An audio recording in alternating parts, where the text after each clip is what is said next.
Hello बच्चों, नमस्कार। स्वागत है आपका अपने परिवार अंकित एजुकेशन अड्डा पर। आज हम बात करने वाले हैं RRB NTPC, RRB group D, RPF और ईएलपी के बहुत ही महत्वपूर्ण प्रश्नों के बारे में। आज हमारा 62वां सेट है। इससे पहले हमने 61 सेट कवर किए हैं जो आपके एग्जाम की दृष्टि से महत्वपूर्ण है। सभी क्वेश्चनों को देखेंगे, एग्जाम की दृष्टि से महत्वपूर्ण है और सभी क्वेश्चनों को ट्रिक के माध्यम से हल करेंगे। और ये ज्योमेट्री से रिलेटेड क्वेश्चन करवा रहे हैं। यहाँ पर एक क्वेश्चन लिखा है कि 3 सेंटीमीटर, 4 सेंटीमीटर और 5 सेंटीमीटर भुजा वाले एक त्रिभुज पर अंतःवृत्त और परिवृत्त खींचे गए हैं। इस प्रकार निर्मित अंतःवृत्त और परिवृत्त की त्रिज्याओं का अनुपात ज्ञात कीजिए। देखिए, आपको बता दें, जैसे आपका एक त्रिभुज है इस तरीके से, ठीक है। तो आपका इसके अंदर एक त्रिभुज खींचा गया है इस तरीके से, ठीक है। और एक बाहर की तरफ भी एक त्रिभुज इस तरीके से खींचा गया है। तो ये बोला जा रहा है कि आपका जो अंतःवृत्त है इसकी त्रिज्या क्या होगी, ठीक है, इस वाले की, और इस बाह्य त्रिज्या में क्या होगी, इनका अनुपात बताना है। तो आपको सीधा देखो, अब ये डायग्राम हटा देते हैं। अब आपको सबसे पहले अंतःवृत्त लिखा है ना, तो पहले अंतःवृत्त निकालने के लिए बता दें आपको, जो भी तीनों भुजाएं हैं पहले तो ये चेक कर लें कि ये आपका समकोण त्रिभुज होना चाहिए, ठीक है। वैसे ही ज़्यादातर ये क्वेश्चन समकोण त्रिभुज पर ही देते हैं। तो सबसे पहले 3, 4, 5 भुजाएं दी गई हैं। सबसे पहले अगर आपका अंतर्गत वृत्त की त्रिज्या निकालिए, अंतःवृत्त की त्रिज्या, तो ये हम मान लेते हैं R1। R1 कैसे निकलेगा, जो तीनों भुजाएं हैं, तीन में से जो छोटी भुजाएं लिखी होंगी, आगे पीछे भी लिखी हो सकती हैं, जो छोटी भुजा होंगी उन्हें तो जोड़ देना है, 3 + 4, और जो बड़ी भुजा होगी उसे घटा देना है और बटा में 2 कर देना है, ठीक है। तो इससे हमारा अंतः त्रिज्या निकल आएगी। 4 और 3 7, 7 में से 5 गया, 2/2, मतलब ये बनेगा 1। अब बाह्य त्रिज्या, बाहरी त्रिज्या कैसे निकालते हैं, मान लेते हैं R2 है। R2 कैसे निकालेंगे, ये जो है तीनों भुजाएं, इन तीनों भुजाओं में जो सबसे बड़ी भुजा है, 3, 4, 5 में जो सबसे बड़ी भुजा है, ये इसे बोलते हैं हम कर्ण, ठीक है। तो ये जो होती है R2 निकलती है, जो सबसे बड़ी भुजा होगी उसका आधा करना होता है। तो उसका आधा करेंगे, 5/2, मतलब ये हो जाएगा 2.5। तो बस यही तो हमारी त्रिज्या का अनुपात पूछा है, R1 R2 का अनुपात पूछा है। R1 का वैल्यू 1, R2 का वैल्यू 2.5। पॉइंट हटाएंगे तो एक हमारा 0 बढ़ जाएगा ऊपर, तो 5 दूना 10, 5 25, यानी कि इसका जो आंसर बनेगा वो 2:5 या 2/5 इसका राइट आंसर बनने वाला है। 2:5 इसका सही आंसर हो जाएगा, ठीक है। ऑप्शन नंबर 20 इसका राइट हो जाएगा। आगे बढ़ें अगले क्वेश्चन की ओर। नेक्स्ट क्वेश्चन देखते हैं। चलिए, क्वेश्चन लिखा है बहुत ही महत्वपूर्ण।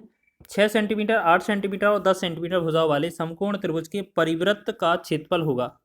तो हम आपको बताएं, देखो अब इसमें क्या है, डायरेक्ट ही पूछा है आपका। देखो 6, 8, 10 का ट्रिपलेट होता है, आपको समकोण त्रिभुज का पता चल जाएगा, ठीक है। चलिए कोई बात नहीं, हमने आपको बताया कि ज़्यादातर क्वेश्चन इसी तरीके से मिलते हैं, 6, 8, 10। अब परिगत वृत्त की पूछा जाए त्रिज्या क्या होगी, तो मतलब पूछा क्या है, जैसे हमारे पास एक ट्राइंगल है इस तरीके से, ठीक है। और इसमें जो है आपका इसके बाहर की तरफ एक ट्रायंगल सर्कल बनाया गया है, और इसकी आपको क्या है, क्षेत्रफल निकालना है। तो हम क्या करेंगे, इसकी जो त्रिज्या यहाँ पर निकालेंगे, ये कैसे निकलती है, जो इन तीनों में सबसे बड़ी भुजा होगी ना, उसे हम आर करेंगे आधा। सबसे बड़ी भुजा 10 है, 10 में हम 2 से भाग करेंगे तो ये बनेगा 5, मतलब रेडियस हमारी 5 हो गई है। अब वृत्त का क्षेत्रफल, परिवृत्त वृत्त की त्रिज्या हमारे पास आ गई, तो इसका क्षेत्रफल क्या होगा, क्षेत्रफल का फॉर्मूला होता है πr²। तो पाई का मतलब पाई साथ ही रहेगा हमारा, r² मतलब 5 गुणे में 5, तो ये बन जाएगा हमारा 25 पाई। 25 पाई वर्ग सेंटीमीटर इसका राइट आंसर होगा। ऑप्शन नंबर 20 का सही हो जाएगा, ठीक है। और ये एग्जाम में डायरेक्ट ही क्वेश्चन पूछे गए हैं इस तरीके के। आप 1-1, 2-2 सेकंड के क्वेश्चन हैं, आप मन में भी इनका आंसर कर सकते हैं। इस तरीके के एग्जाम में क्वेश्चन बहुत पूछे जाते हैं। आगे बढ़ें अगले क्वेश्चन की ओर। नेक्स्ट क्वेश्चन है, क्रमशः डी और ई एक त्रिभुज एबीसी की भुजाओं AB और AC के मध्यबिंदु है। BC बराबर 6 सेंटीमीटर है, तो यदि D समांतर BC है तो D की लंबाई क्या होगी। जैसे हम आपको बताएं, हमारे पास एक त्रिभुज इस तरीके से दिया हुआ है ABC, इसका BC समांतर DE है, मतलब बीच में कहीं DE और E है, जो कि AB और AC के मध्यबिंदु है। अब बोला गया है BC की जो लंबाई है यहाँ पर ये 6 सेंटीमीटर है, हमसे इसकी लंबाई हमसे पूछी गई। देखिएगा, अगर ये दोनों समांतर हैं और रिलेशन इनमें पूछा जाए तो आपको याद रखना, जो भी BC है उसका आधा DE होता है, याद रखेंगे। जो DE का वैल्यू पूछा जाएगा तो BC/2 हो जाएगा, बस 6/2, तो 3 सेंटीमीटर, ठीक है। तो आपको इसमें भी ज़्यादा करने की आवश्यकता नहीं है। तो ये भी आपका बहुत ही आसान क्वेश्चन था। इस तरीके के क्वेश्चन बनते हैं आपके एग्जाम में। चलिए नेक्स्ट क्वेश्चन देखेंगे। लिखा है यदि ओ एक त्रिभुज एबीसी का परिकेंद्र है और ओडी बीसी पर लंब है तो कोण बीओडी का मान ज्ञात कीजिए। देखिएगा इस तरीके से क्वेश्चन बनाना है। जैसे मान लेते हैं एक हमारा त्रिभुज है, ठीक है। अच्छा ये क्या है, एक त्रिभुज एबीसी का परिकेंद्र ओडी है। तो देखिएगा सबसे पहले तो आपको ये समझना है, इसमें एक त्रिभुज सर्कल है पहले तो, इसके अंदर एक त्रिभुज स्थित है इस तरीके से, ठीक है, जिसका परिकेंद्र ये ओ है। ठीक, हम इसको मिला देंगे, ये हमारा ए बी सी हो जाएगा, अंदर हमारा ओ हो जाएगा। ठीक है, चलिए हो जाएगा ना। एक सेकंड चेक करेंगे पहले क्वेश्चन में लिखा क्या है। चलिए अब क्वेश्चन में एक चीज़ और बोला गया है, जो ओडी है वो बीसी भुजा पर लंब है। ओडी मतलब यहाँ से ये लंब होगा ये बीसी वाली भुजा पर, तो यहाँ पर डी हो जाएगा। तो हमसे पूछा है बीओडी, बीओडी मतलब ये वाला एंगल पूछा है। तो सबसे पहले हम इनका जो रिलेशन होता है वो देख लेंगे। ठीक है, यहाँ पर कोण बीएडी निकाला जाएगा, कोण बीओसी, कोण बीओसी निकाला जाएगा। तो ये जो इतना कोण है बीओसी, ये आपका कोण ए का डबल होता है, तो 2 गुणे में कोण ए हो जाएगा कि नहीं, बिल्कुल हो जाएगा। ठीक, अब आपको क्या पता है, अब आपको पता है कि कोण बीओडी चाहिए आपको। तो जो बीओसी है वो आपको कैसे मिला होगा, 2 गुणे में बीओडी के बराबर मिला होगा। जो बीओसी है वो आपको ऐसा भी तो लग रहा है कि जो बीओसी है वो बीओडी, कोण बीओडी का क्या है, डबल है।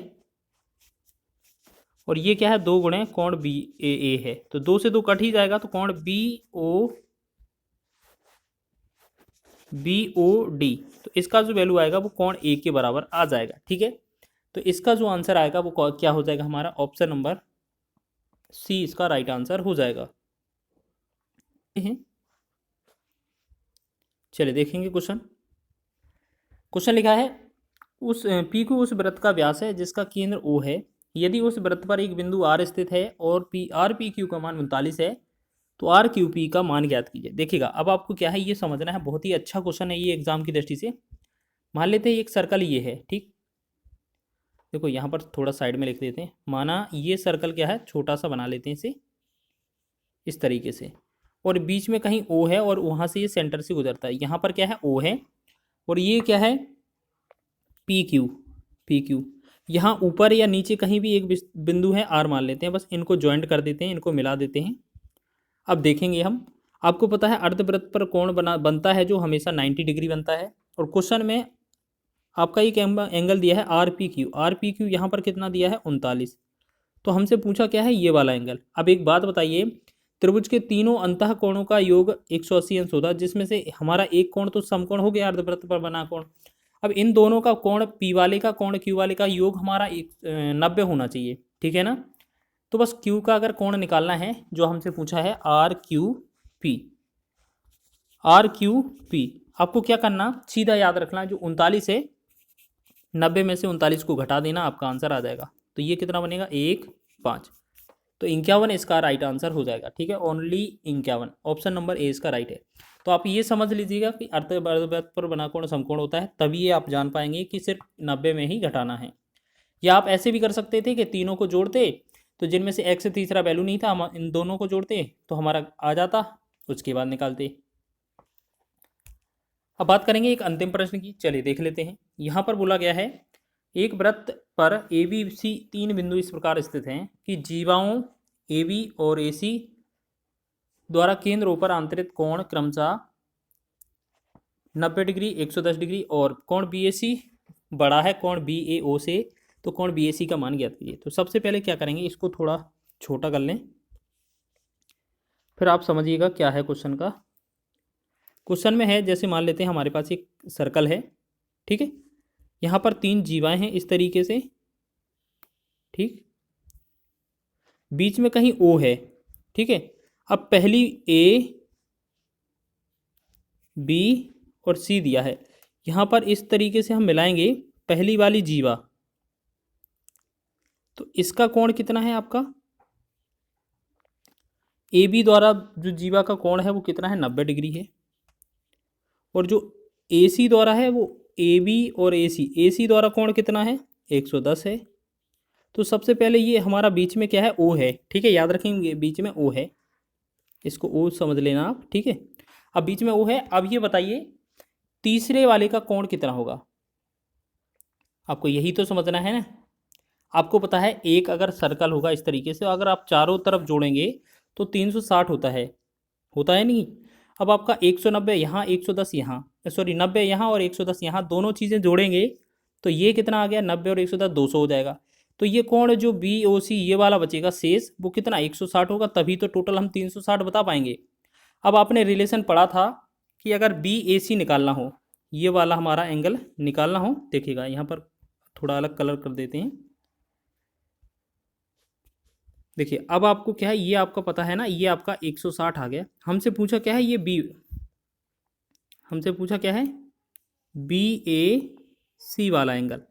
तो बी ए सी का जो रिलेशन होता है कोण बी ए सी, बी ए सी जो एंगल होता है, जो कोण बी ओ सी दिया है ना, बी ओ सी ये बड़ा वाला जो ये वाला दिया है 160, इसका आधा होता है। बस इसको आधा करेंगे तो 160 बटा में 2 कर देंगे हम, तो कितना बनेगा हमारा, 2 8 16 80 बनेगा। तो 80 इस क्वेश्चन का राइट आंसर होगा, ऑप्शन नंबर डी इसका सही है, ठीक है। तो रेलवे के एग्जाम में इस तरीके के ज्योमेट्री से रिलेटेड क्वेश्चन बहुत पूछे जाते हैं।